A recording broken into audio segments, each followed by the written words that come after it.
Hello everyone शांति पाठशाला को मु आपण मानंकु स्वागत जनाउछि। आजिकार एक नूतन वीडियो रे आमे आलोचना करिबा नेताजी सुभाष चंद्र बोस जयंती उपलक्षे एक सुंदर एवं हृदयस्पर्शी भाषण। भिडियोटी को आरंभ करिबा पूर्वरु चैनल को सब्सक्राइब करिनियंतु एवं बेल आइकन टी को प्रेस करि दियंतु। चलंतु आरंभ करिबा। आपणा पाई आपे बंची रहंती साधारण मनीष, मात्र पर पाई देश ओ जाति पाई जीवन उत्सर्ग करुथिबा मनीष हेउछंती महामानव। मातृभूमिर स्वाधीनता पाई जेउ केते जण महान वीर पुरुष ए देश माटीरे जन्मलाभ करी जीवन को जलांजलि देइथिले, सेमानंक मध्यरे नेताजी सुभाष चंद्र बोसଙ୍କ नाम सर्वादौ स्मरणीय।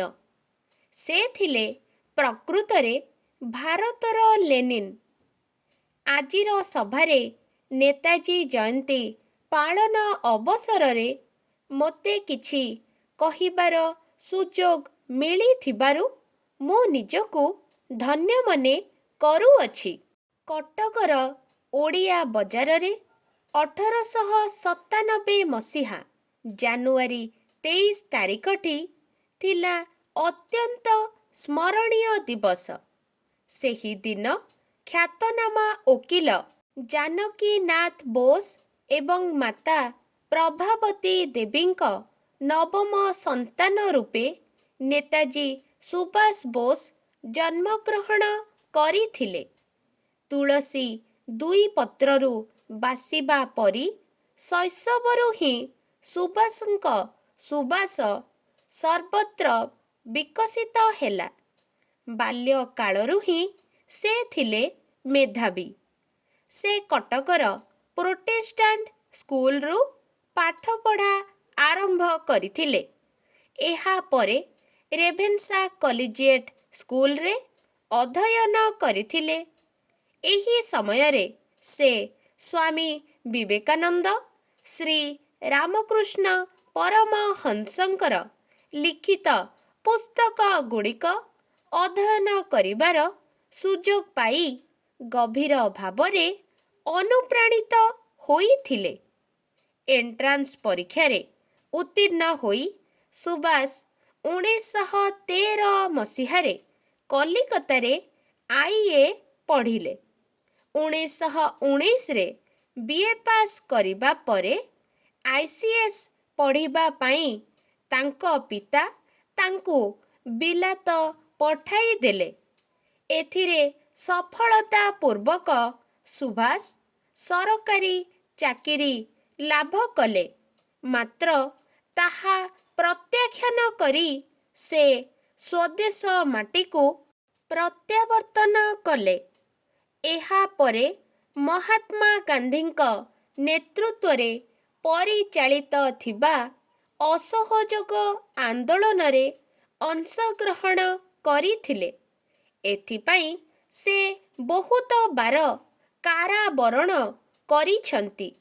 तथापि निर्भीक भावरे से विचलित न होई 1930 रे लवण सत्याग्रह रे जोग देइथिले। पुलिस लाठीमाड़े से क्षत विक्षत होइथिले।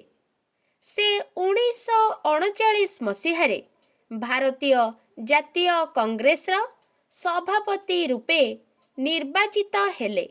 मात्र महात्मा गांधींक अहिंसा नीतिर घोर विरोध करी गांधीवादींक चापरे एथिरु इस्तफा देई एक नूतन दल गठन कले, जहा द्वारा फॉरवर्ड ब्लॉक जन्मलाभ कला। द्वितीय विश्वयुद्ध समयर कथा। से एक भिन्न चिंतारे भारत छाड़ी जर्मान चलीगले। सेठारे बंदी भारतीय सेनांको नेई आजाद हिंद फौज ର ଗଠନ କଲେ। ଏଣିକି ସୁଭାଷଙ୍କୁ ଲୋକେ ନେତାଜୀ ଭାବରେ ଜାଣିବାକୁ ପାଇଲେ। ନେତାଜୀ ଥିଲେ ପ୍ରକୃତରେ ବିପ୍ଳବୀ। ସେ ଭାରତକୁ ସ୍ୱାଧୀନ କରିନଥିଲେ ସତ, କିନ୍ତୁ ସ୍ୱାଧୀନତା ସଂଗ୍ରାମକୁ ତ୍ୱରାନ୍ୱିତ କରିଥିଲେ। ଭାରତୀୟଙ୍କୁ ଉଦ୍ବୋଧନ ଦେଇ ସେ କହୁଥିଲେ, ତୁମେ ମୋତେ ରକ୍ତ ଦିଅ, ମୁଁ ତୁମକୁ ସ୍ୱାଧୀନତା ଦେବି। 1945 ମସିହା ଅଗଷ୍ଟ ମାସରେ ଜାପାନ ଯିବାବେଳେ ଏକ ବିମାନ ଦୁର୍ଘଟଣାରେ ସେହି ମହାନ ବ୍ୟକ୍ତି ପ୍ରାଣ ହରାଇଛନ୍ତି ବୋଲି ଟୋକିଓ ବେତାରରେ ଘୋଷଣା ହେଲା। ସେହି ଦୁଃଖଦ ଘଟଣା ଶୁଣି ସାରା ଭାରତ ସ୍ତମ୍ଭୀଭୂତ ହୋଇପଡ଼ିଲା। ଧୂପ ଲିଭିଯାଏ, କିନ୍ତୁ ତାର ସୁଗନ୍ଧରେ ସମୀରଣ ହୋଇଯାଏ ସୁଗନ୍ଧିତ। ସେହିପରି ନେତାଜୀ ନିଜର ତ୍ୟାଗ, ସାହସ, ଧୈର୍ଯ୍ୟ, ଦେଶପ୍ରେମ, ବୀରତ୍ୱ ଓ ସେବା ମନୋଭାବ ପାଇଁ ସେ ଚିର ଅମର ହୋଇ ରହିଗଲେ। ଏତିକି କହି ମୁଁ ମୋର ବକ୍ତବ୍ୟ ଶେଷ କରୁଛି। ଆଜିକାର ଭିଡ଼ିଓଟି ଆପଣଙ୍କୁ କିପରି ଲାଗିଛି କମେଣ୍ଟ ମାଧ୍ୟମରେ ନିଶ୍ଚୟ ଜଣାଇବେ ଏବଂ ଲାଇକ୍, ସେୟାର, ସବସ୍କ୍ରାଇବ୍ କରିବାକୁ ଜମାରୁ ଭୁଲିବେନି। ଧନ୍ୟବାଦ।